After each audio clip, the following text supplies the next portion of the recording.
Bonjour à toi, bienvenue dans la série Mentalops, le podcast des forces de l'ordre sur la thématique de la préparation mentale. Je suis ravi de t'accueillir aujourd'hui pour parler d'une question que beaucoup de candidats se posent pour passer des tests de sélection. C'est quel est le bon moment pour passer les tests pour la première fois? Alors cette question, on se la pose surtout quand on parle d'unités un peu de prestige, de type GIGN, antenne GIGN, RAID, BRI, antenne RAID, etc. Ou même le GOS, la brigade d'intervention, éventuellement un PSPG. Et beaucoup de candidats se demandent est-ce que je dois passer les tests rapidement? Est-ce que je dois les passer? Est-ce que je dois encore attendre un petit peu? Parce que je ne sais pas si je suis prêt, etc. C'est une question qui revient souvent. Donc aujourd'hui, j'ai envie d'ouvrir un petit peu le débat sur ça. Je vous invite à mettre en commentaire sous ce podcast YouTube, vous, ce que vous en pensez, ou éventuellement sur Facebook, en commentaire si c'est sur Facebook que vous voyez ce podcast.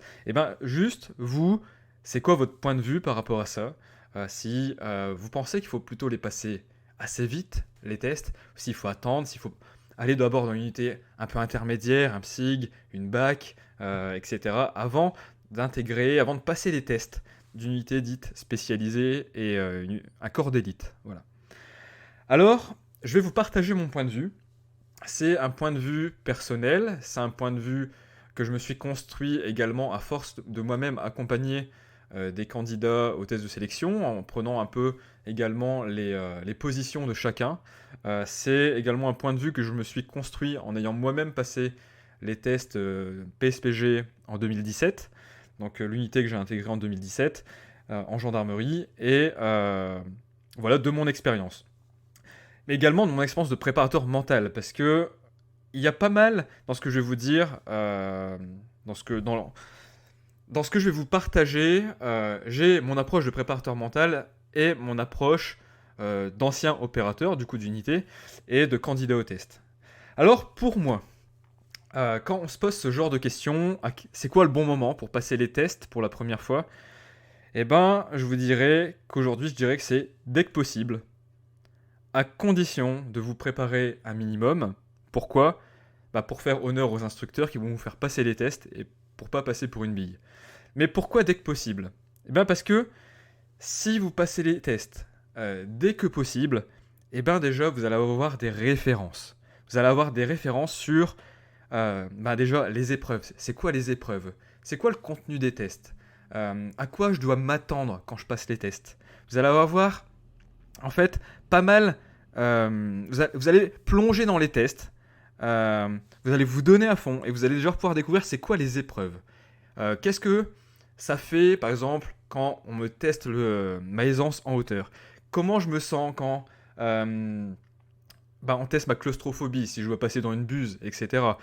Comment je me sens en confrontation, en pied-point? Comment je me sens quand on me teste au niveau de tous les agrès, etc. Quand on teste ma fatigue, comment je me sens? Voilà, c'est quoi le niveau attendu en fait dans les tests?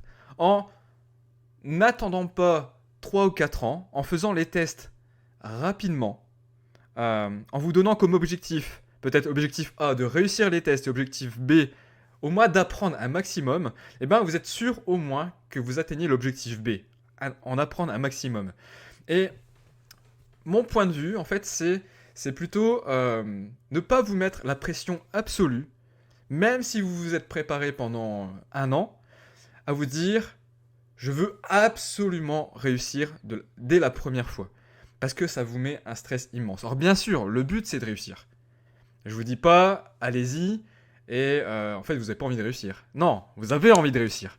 Mais vous mettez à peu près au même niveau que au moins si vous vous présentez rapidement, l'objectif c'est d'en apprendre un maximum si vous devez repasser les tests. Parce que si vous voulez rentrer dans une unité de prestige, de type GI, de type RAID, de type BRI, etc., c'est pas un objectif que vous allez lâcher au premier échec des tests. Vous devez repartir, vous devez retester, vous devez repréparer les tests si ça passe pas dès la première fois. Mais au moins, en vous présentant rapidement, en étant prêt un minimum, vous en apprendrez un maximum sur le niveau attendu, sur le déroulement des épreuves, sur l'ambiance générale dans les tests. Et on sait que l'ambiance n'est pas la même pour des tests du GIGN, qui est comme une unité, à la base on est en gendarmerie militaire, donc il y a un peu plus l'aspect rusticité, l'aspect de vivre dans la nature, etc., contrairement à la police ou à la BRI, où ils vont tester la rusticité, où ils vont tester vos limites, mais pas autant qu'en gendarmerie ou GIGN, etc., sur l'aspect pure rusticité. C'est pour ça que je parle d'ambiance. Et par exemple, au RAID ou à la BRI, c'est pas la même ambiance. Hein. Les épreuves techniques vous allez retrouver des similarités, mais c'est pas exactement pareil. Donc, c'est ce que vous allez pouvoir également découvrir en passant les tests assez rapidement. Ensuite, vous allez pouvoir voir c'est quoi les équipements qui peuvent vous être utiles. Donc peut-être que vous vous serez déjà renseigné sur ok, c'est quoi la bonne paire de gants pour pas avoir trop froid par exemple pendant le prestage au GIGN. Vous êtes peut-être déjà renseigné sur c'est quoi la bonne paire de Rangers, pas trop lourde mais en même temps qui protège du froid également, etc. etc. Sur qu'est-ce que vous pouvez prendre comme alimentation avec vous, plein de trucs comme ça.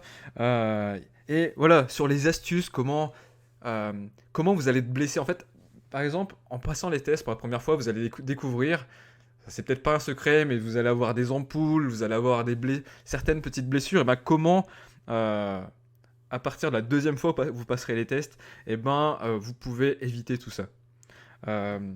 Voilà, encore une fois, ce que je veux vous partager, c'est pas de... C'est ce que je veux pas vous partager, hein, ce que je veux pas que vous pensez, c'est que allez-y, et puis de toute façon vous allez échouer et faites pas honneur en fait aux instructeurs. Non, c'est vous donner à fond. C'est y aller pour réussir, mais en même temps, ça c'est l'objectif A, vous avez l'objectif B, ça peut être en apprendre un maximum pour ne pas être trop déçu. Parce que, encore une fois, c'est de la préparation, c'est des mois de préparation, voire des années, et si vous abandonnez après la première fois parce que vous êtes dégoûté, c'est dommage. Voilà, c'est chez eux ce que je veux vous dire, c'est que y aller rapidement, et même si c'est pour échouer, au moins vous apprenez. Et ça, c'est essentiel. Donc pourquoi c'est important d'avoir des références sur les épreuves ?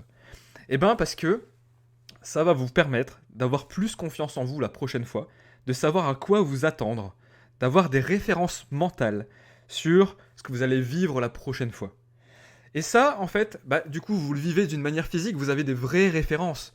Et ça, c'est vraiment génial. Et vous allez pouvoir vous reposer sur ça, avoir des croyances, ressources vis-à-vis de vous, pour vous dire, ça, j'ai déjà réussi. Au moins en partie, cette épreuve. Et je sais à quoi m'attendre. Donc c'est beaucoup plus facile pour vous motiver, pour vous entraîner, de cibler votre entraînement sur les épreuves, sur ce qu'il va y avoir concrètement. Parce que quand on l'a jamais vécu, on essaye d'avoir des rétex, on essaye d'avoir des retours sur les groupes Facebook, sur un candidat qui a passé les tests. On essaie d'avoir un maximum de retours, mais sans l'avoir vécu, c'est pas pareil. Donc,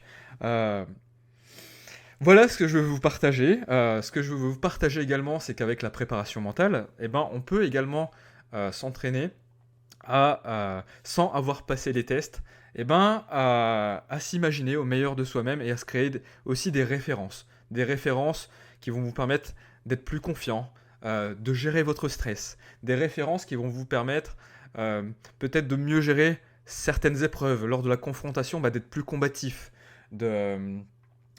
d'obtenir des techniques pour mieux gérer votre état de fatigue. Voilà. La préparation mentale, ça peut vachement vous aider, ça fait pas tout. Mais en plus de la préparation physique, je pense que c'est les deux aspects prioritaires, préparation physique, préparation mentale, aussi la préparation technique, la préparation théorique. Voilà, c'est vraiment des essentiels. Et si vous voulez être prêt pour le jour des tests, n'hésitez pas à approfondir tout ça. En tout cas, moi, je serais ravi de pouvoir vous accompagner. Mes accompagnements sont tous individuels. Je travaille avec les personnes au cas par cas. Chacun a ses axes de travail, ses axes d'amélioration. Et c'est hyper individualisé et c'est ce que j'aime. Donc, j'espère que vous avez aujourd'hui appris, ou en tout cas, que vous avez peut-être eu une prise de conscience par rapport au fait que c'est peut-être pas utile d'attendre 3-4 ans pour passer la première fois les tests, en tout cas si c'est par peur, par manque de confiance, etc. Au contraire, plus vous attendrez, plus vous vous direz ah, je suis peut-être pas capable. Vous savez, la petite voix intérieure qui va vous dire est-ce que tu mérites ça? Est-ce que c'est fait pour toi? Est-ce que tu vas peut-être pas perdre du temps à te préparer pendant des mois, voire des années pour échouer? En fait, vous savez pas. Le mieux, c'est de vous confronter à la réalité rapidement. Et en plus, peut-être en vous confrontant à la réalité, peut-être que vous allez vous dire, ok, en fait, c'est vraiment une unité pour moi. Et plutôt que d'attendre 3-4 ans, et ben de vous dire, en fait, ah non, j'ai passé les tests et en fait, ça ressemble pas vraiment à ce que je veux. Et voilà, ça sert à rien de perdre du temps sur, sur s'imaginer des choses euh, peut-être fausses. Il faut aller dans le concret et c'est comme ça que vous deviendrez fier de vous. Si vous y allez déjà, vous allez faire partie peut-être du 5 ou 10%, je ne sais même pas, de personnes qui déjà passent les tests, osent passer ce genre de test, et puis que vous réussissiez ou pas du premier coup, franchement, on s'en fout. C'est juste chiant par rapport au sacrifice en termes de temps, d'énergie et d'argent que vous avez peut-être passé pour vous préparer. Mais déjà, vous pouvez être fier de vous. Et je vous le dis, peut-être que vous avez déjà échoué, mais vous faites partie du petit pourcentage de personnes qui ont au moins osé. C'est ce sur quoi je vais terminer ce podcast. J'espère que vous appréciez. N'hésitez pas à me partager également en commentaire des exemples de questions sur le plan plutôt de la dimension mentale que vous pourriez vous poser par rapport au test. Je ferai des podcasts avec plaisir sur les questions que vous allez mettre, sur les sujets. Donc voilà. À très bientôt. On se retrouve prochainement. Salut. Bye bye.